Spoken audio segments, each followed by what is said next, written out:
स्वागत है।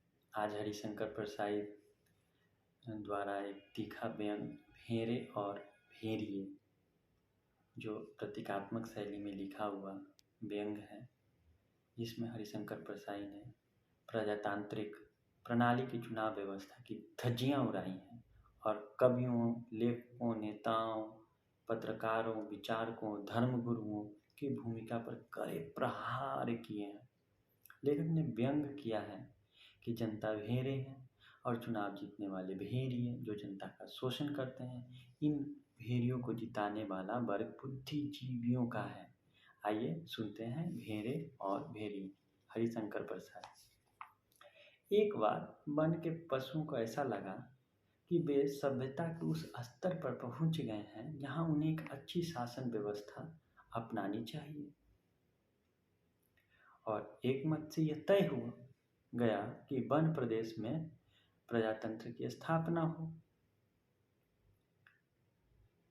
पशु समाज में इस क्रांतिकारी परिवर्तन से हर्ष की लहर दौड़ गई कि सुख, समृद्धि और सुरक्षा का स्वर्ण युग अब आया और वह अब आया।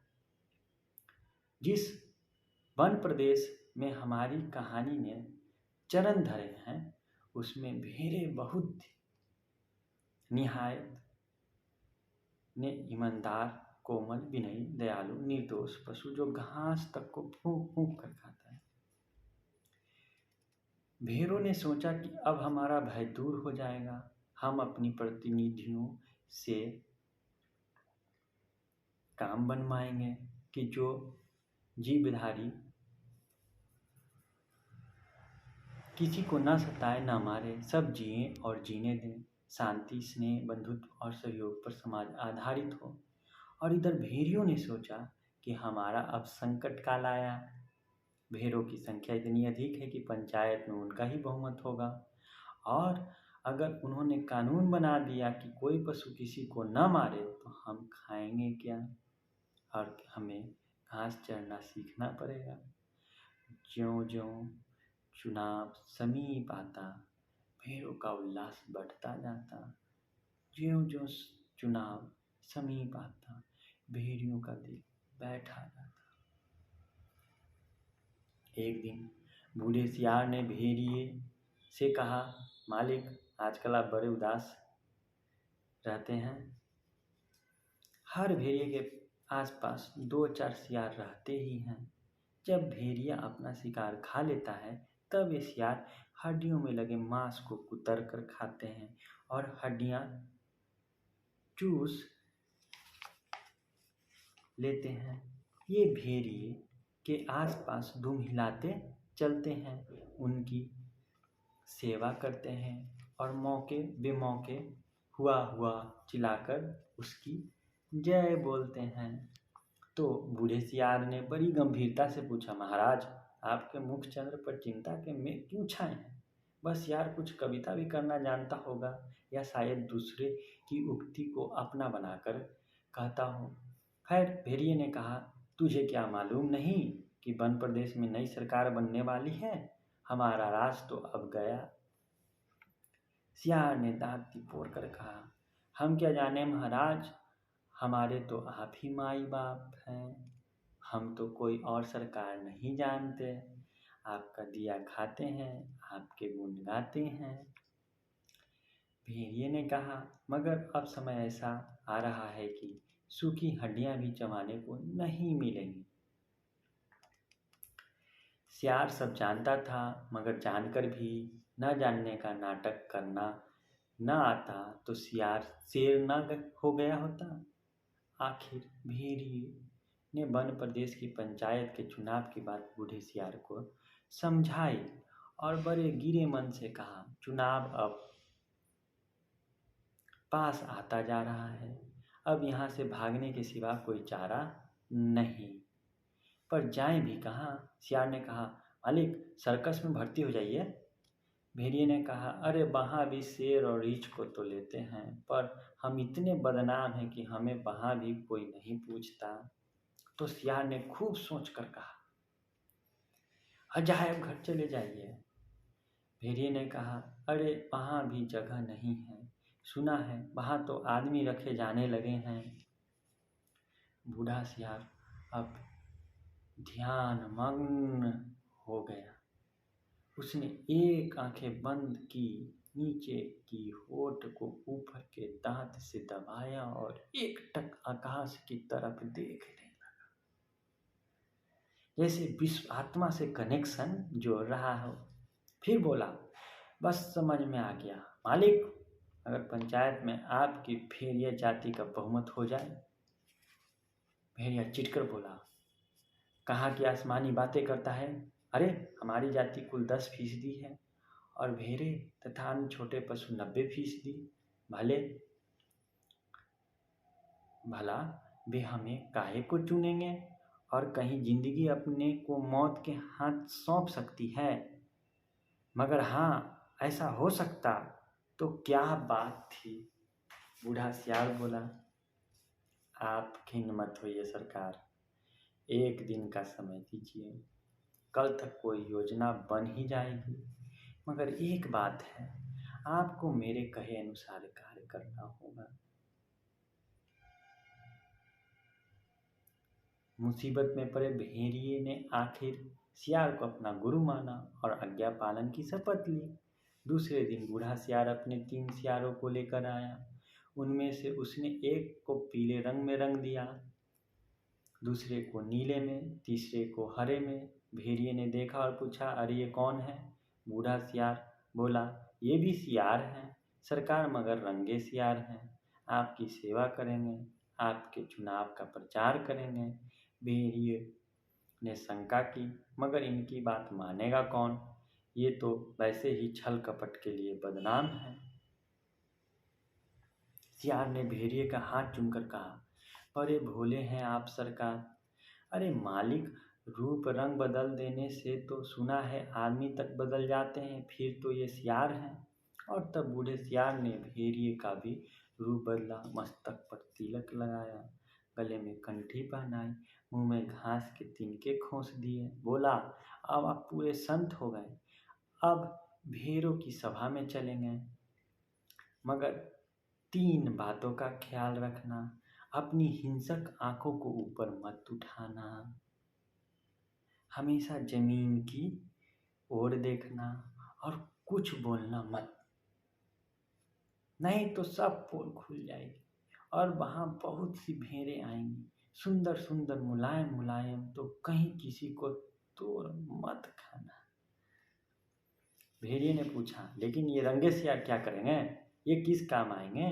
बूढ़ा सियार बोला, ये बड़े काम के हैं, आपका सारा प्रचार तो ये ही करेंगे, इनके बल पर आप चुनाव लड़ेंगे। यह पीला वाला सियार बड़ा विद्वान है, विचारक है, कवि भी है, लेखक भी है। यह नीला सियार नेता और पत्रकार है, और यह हरा धर्मगुरु। अब चलिए जरा ठहरो। भेड़िए ने बूढ़े सियार को रोका, कवि, लेखक, नेता, विचारक तो सुना है, बड़े अच्छे लोग होते हैं, और ये तीनों, बात काटकर सियार बोला, ये तीनों सच्चे नहीं हैं, रंगे हुए हैं महाराज। अब चलिए, देर मत करिए। और वे चले। आगे बूढ़ा सियार था, उसके पीछे रंगे सियारों के बीच भेड़िया चल रहा था, मस्तक पर तिलक, गले में कंठी, मुख में घास के तिनके, धीरे धीरे चल रहा था, अत्यंत गंभीर पूर्वक सिर झुकाए, विनय की मूर्ति। उधर एक स्थान पर सहस्त्रों भेड़ों की भीड़ इकट्ठा हो गई थी, उस संत के दर्शन के लिए जिसकी चर्चा बूढ़े सियार ने फैला रखी थी। चारों सियार भेड़िए की जय बोलते हुए भेड़ों के झुंड के पास आए। बूढ़े सियार ने एक बार जोर से संत भेड़िए की जय बोली। भेड़ों में पहले से ही यहाँ वहाँ बैठे सियारों ने भी जय ध्वनि की। भेड़ों ने देखा तो वे बोली, अरे भागो, वह तो भेड़िया है। तुरंत बूढ़े सियार ने उन्हें रोककर कहा, भाइयों और बहनों, अब भय मत करो, भेड़िया राजा संत हो गए हैं, उन्होंने हिंसा बिल्कुल छोड़ दी है, उनका हृदय परिवर्तन हो गया है। वे आज 7 दिनों से घास खा रहे हैं, रात दिन भगवान के भजन और परोपकार में लगे रहते हैं। उन्होंने अपना जीवन जीव मात्र की सेवा में अर्पित कर दिया है। अब वे किसी की दिल नहीं दुखाते, किसी का रोम तक नहीं छूते। भेड़ों से उन्हें विशेष प्रेम है। इस जाति ने जो कष्ट सहे हैं उनकी याद करके कभी कभी भेड़िया संत की आंखों में आंसू आ जाता है। उनकी अपनी भेड़िया जाति ने जो अत्याचार आप पर किए हैं उनके कारण भेड़िया संत का माथा लज्जा से जो झुका है सो झुका ही है। परंतु अब वे शेष जीवन आपकी सेवा में लगाकर तमाम पापों का प्रायश्चित करेंगे। आज सवेरे की ही बात है कि एक मासूम भेड़ के बच्चे के पाँव में कांटा लग गया तो भेड़िया संत ने उन्हें दांत से निकाला, दांतों से। पर जब वह बेचारा कष्ट से चल बसा तो भेड़िया संत ने सम्मानपूर्वक उसकी अंत्येष्टि क्रिया की। उनके घर के पास जो हड्डियों का ढेर लगा है उसके दान की घोषणा उन्होंने आज ही सवेरे की है। अब तो वे सर्वस्व त्याग चुके हैं। अब आप उनसे भय मत करें, उन्हें अपना भाई समझें। बोलो सब मिलकर संत भेड़िया जी की जय। भेड़िया जी अभी तक उसी तरह गर्दन डाले विनय की मूर्ति बने बैठे थे। बीच में कभी कभी सामने की ओर इकट्ठी भेड़ों को देख लेते और टपकती हुई लार को गुटक जाते। बूढ़ा सियार फिर बोला, भाइयों और बहनों, मैं भेड़िया संत से अपने मुखा बिंद से आपको प्रेम और दया का संदेश देने की प्रार्थना करता, पर प्रेम बस उनका हृदय भर आया है। वे गदगद हो गए हैं और भाव तिरेक से उनका कंठ अवरुद्ध हो गया है। वे बोल नहीं सकते। अब आप इन तीनों रंगीन प्राणियों को देखिए, आप इन्हें न पहचान पाए होंगे। पहचाने भी कैसे? ये इस लोक के जीव तो हैं ही नहीं। ये तो स्वर्ग के देवता हैं जो हमें सदुपदेश देने के लिए पृथ्वी पर उतरे हैं। ये पीले विचारक हैं, कवि हैं, लेखक हैं, नीले नेता हैं और स्वर्ग के पत्रकार हैं और हरे वाले धर्मगुरु हैं। अब कविराज आपको स्वर्ग संगीत सुनाएंगे। हाँ कवि जी। पीले सियार को हुआ हुआ के सिवा कुछ आता और तो आता नहीं था। हुआ हुआ चिल्ला दिया। शेष सियार भी हुआ हुआ ये बोल दिया। बूढ़े सियार ने आँख के इशारे से शेष सियार को मना किया और चतुराई से बात को यूं कहकर संभाला, भाई कबीर जी तो कोरस में गीत गाते हैं, पर कुछ समझे आप लोग कैसे समझ सकते हैं। अरे कवि की बात सबकी समझ में आ जाए वह कवि काहे का। उनकी कविता में से शाश्वत के स्वर फूट रहे हैं।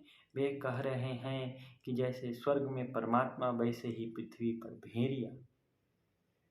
हे भेड़िया जी महान, आप सर्वत्र व्याप्त हैं, सर्वशक्तिमान हैं। प्रातः आपके मस्तक पर तिलक करती हैं, सांझ को उषा आपका मुख चूमती हैं, पवन आप पर पंखा करती हैं और रात्रि को आपकी ही ज्योति लच लच खंड होकर आकाश में तारे बनकर चमकती है। हे विराट, आपके चरणों में इस क्षुद्र का प्रणाम है। फिर नीले रंग के सियार ने कहा, निर्बलों की रक्षा बलवान ही कर सकते हैं। भेड़े कोमल हैं, निर्मल हैं, अपनी रक्षा नहीं कर सकती। भेड़ियाँ बलवान हैं, इसलिए उनके हाथ में अपने हितों को छोड़ निश्चिंत हो जाओ। वह भी तुम्हारा भाई है, आप एक ही जाति के हो। तुम भेड़, वह भेड़िया, कितना कम अंतर है। और बेचारा भेड़िया व्यर्थ ही बदनाम कर दिया गया है कि वह भेड़ को खाता है। अरे खाते और हैं, हड्डियाँ उनके द्वार पर फेंक जाते हैं, ये व्यर्थ बदनाम होते हैं। तुम लोग तो पंचायत में बोल भी नहीं पाओगे। भेड़िया बलवान होते हैं, यदि तुम पर कोई अन्याय होगा तो डटकर लड़ेंगे। इसलिए अपने हित की रक्षा के लिए भेड़ियों को चुनकर पंचायत में भेजो। बोलो संत भेड़िया की जय। फिर हरे रंग के धर्मगुरु ने उपदेश दिया, जो यहाँ त्याग करेगा वह उस लोक में पाएगा, जो यहाँ दुख भोगेगा वह वहाँ सुख पाएगा। जो यहाँ राजा बनाएगा वह वहाँ राजा बनेगा, जो यहाँ वोट देगा वह वहाँ वोट पाएगा। इसलिए सब मिलकर भेड़िया को वोट दे। वे दानी हैं, परोपकारी हैं, संत हैं, मैं उनको प्रणाम करता हूँ। यह एक भेड़िए की कथा नहीं है, यह सब भेड़ियों की कथा है। सब जगह इस प्रकार प्रचार हो गया और भेड़ों को विश्वास हो गया कि भेड़िए से बड़ा उनका कोई हित चिंतक और हित रक्षक नहीं। और जब पंचायत का चुनाव हुआ तो भेड़ों ने अपनी हित रक्षा के लिए भेड़ियों को चुना और पंचायत में भेड़ों के हित की रक्षा के लिए भेड़िए प्रतिनिधि बना कर गए। और पंचायत में भेड़ियों ने भेड़ों की भलाई के लिए पहला कानून यह बनाया, हर भेड़िए को सवेरे नाश्ते के लिए भेड़ का एक मुलायम बच्चा दिया जाए, दोपहर भोजन के लिए एक पूरी भेड़ तथा शाम को स्वास्थ्य के ख्याल से कम खाना चाहिए, इसलिए आधी भेड़ दी जाए। कहानी समाप्त। आप सभी को बहुत बहुत धन्यवाद।